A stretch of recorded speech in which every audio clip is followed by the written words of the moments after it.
அப்படி ஒரு ஃபிங்கர் நல்ல, அப்புறம் பாருங்க இப்படி ஒரு ஃபிங்கர், அப்புறம் இங்கே ரிஸ்ட் இப்படி, அப்படியெல்லாம் சொல்லிட்டு இருந்தாங்க. ஓகே, அது ஃபுல், அப்புறம் இந்த கை ஃபுல் பாடி அப்படியே அப்படியே மூவ் பண்ணிட்டெல்லாம் காமிச்சிட்டாங்க. அது எனக்கு அது பழக்கமாக போச்சு. எப்போவும் நான் உட்காந்து இப்படி இப்படி பண்ணிட்டு இருந்தேன் படத்துல அதான் கேட்டேன். அப்புறம் மகேந்திரன் சார் வந்து ஒரு வாட்டி நான் அப்படியே பண்ணேன். பூபதி இப்படி இப்படி ஒரு ப்ராங்க் இருக்கே, இப்படி பண்ணுறது அப்புறம் விட்டுட்டு போகிறது, அப்படியே பைத்திய மாதிரி இப்படி பண்ணிட்டு இருக்கு. அது ஒரு ப்ராங்க் பூபதி பண்ணாங்க.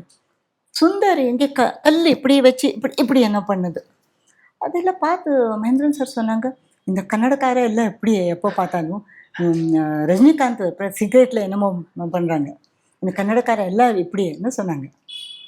அதுவும் ஒரு சீன் பண்ணி சீன் கன்சியூவ் பண்ணிட்டு ஃபிலிம்ல போட்டாங்க பாருங்க. ஃபிலிம்ல இருக்கு அதெல்லாம். அப்படியே ஹேண்ட்ஸ்மே பண்ணீங்களா அது மூமெண்ட்ஸ்? அது அப்புறம் ஃபுல்லாக ஃபுல் பாடி, அப்புறம் ஃபுல் பாடி அப்படி பண்ணிட்டு இருந்தார்.